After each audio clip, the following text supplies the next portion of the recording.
Hola a todos and welcome back to my channel. In this episode, we're gonna be featuring her. Hola, could you please introduce yourself, tell me where you're from and what year you are at UT?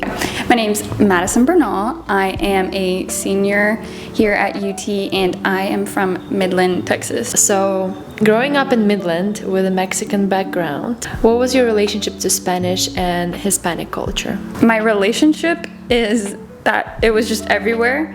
I think definitely like more at my grandparents' house is like where I felt it the most, and then also at school there were definitely like two different demographics. That was kind of how it was split up, is like if you had specifically Mexican heritage where I'm from, then that was like one group and then everyone else basically. So it sounds like there was a lot of people who spoke Spanish around you. And how did that feel to be close to the language but not fluent in it? My great-grandparents, they didn't speak English at all. And so there was definitely a communication barrier there. It felt like because of my inability to speak the language, it became harder and harder to be a part of that culture. My grandma and my grandpa on my mom's side both speak Spanish to each other. But when I was around, when all the grandkids were around, it was just in English for the most part and only in Spanish when they didn't want us to understand.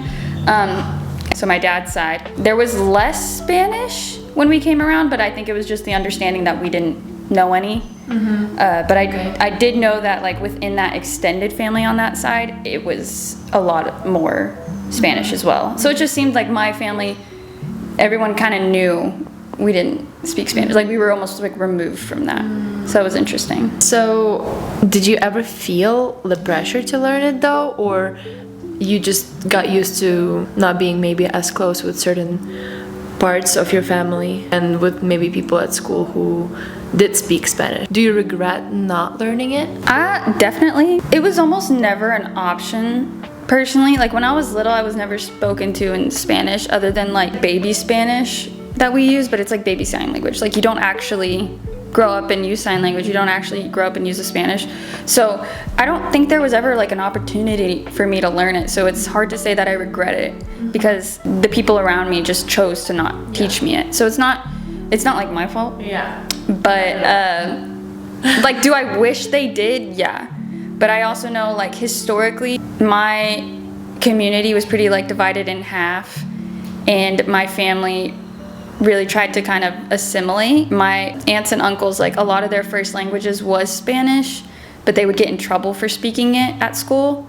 So then like my grandma stopped teaching her kids Spanish first. Yeah. And really emphasized speaking English. Like they weren't allowed to respond in Spanish, they had to respond in English in the house, even if she was speaking to them in Spanish. So again, I just don't think like the opportunity was there for me and my family. I think we've really emphasized English and kind of washed that away, which is kind of sad, but it's the truth. That is so interesting. So how would you say you stayed connected to your Mexican heritage even if the language wasn't passed down? I think for me, it was definitely the family culture within like holidays and like the food surrounding that, like the fact that we would like all go to church and then grandma's on Sunday, and we would all get together on certain holidays or just on like a weekend on a Friday or whatever at grandma's.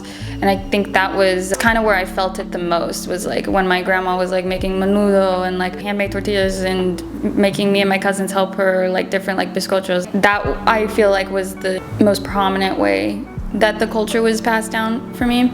Also, the ambiance of like the house, like it was mainly my grandparents, like always, but I don't know how to describe it other than like the feeling of being there felt something about it more like culturally connected than if I was at my own house. And I think that's just how, I don't even know honestly, like how it's built, the memories there, I have no idea, but like that's how I think we stayed connected. Talking about food and celebrations, and I was just wondering, what's your most favorite traditional dish that your family makes? I think like 90% of my family would say it's menudo. I, on the other hand, don't really like pork, so I can't say that's my favorite. And it's not really traditional, but I just really like tortilla soup. I mean, there's tortillas in it, so I guess it's traditional. My grandma, we're very Tex-Mex, so she tends to have her own like flavors to kind of a more traditional American food, but like just kind of add a little something. She makes like her own salsa. She doesn't call it salsa, she calls it like chile. And so when she would hand us stuff, she'd be like, careful, like it's hot, like chile hot. And so like my family really liked that. And we put it on everything, like eggs, tortillas, with any food ever. What would you say to someone in a similar situation as you are, who doesn't feel as connected to the language but wants to stay close to their Mexican heritage? It is very isolating to not know the language. There's almost like a culture within like the Mexican community or Spanish speaking community in general, and it's very negative, honestly. So I think it's just really important to kind of remind yourself that like you're valid as a Mexican American or whatever you may be, even though you don't speak the language. You don't really have control over that. You can try to learn Spanish if you want, but whether you do or don't, I don't think that determines or dismays your cultural identity. Like you can still have that identity without speaking the language, and I think that comes from, you know, just learning about your history and like where your people come from and being active in like your community, whatever that may look like. Honestly, at that point, like the language may come. Like just surround yourself with your culture, and your culture, they'll accept you, whether they poke fun at you or not. That's also part of the culture, is they like to poke fun at you. So So I have one last question for you. Do you have a favorite Spanish word or phrase that you've picked up if you don't speak the language fully? older women or men, they just call everyone like mija or mijo, which is like a conjunction of like mi hija, mi hijo, which like just means like my son or my daughter, which is very nice. Like when you think about it, like automatically when you meet like an older Mexican woman, I think you could walk up to a Mexican lady, and if I introduced you and was like, this is my friend, and she knew me, she'd be like, hi mija, like how are you? Like immediately, hi my daughter. Like that's, when you really think about that, that's like kind of cute. And they act like it, like they will treat you like family like so quickly.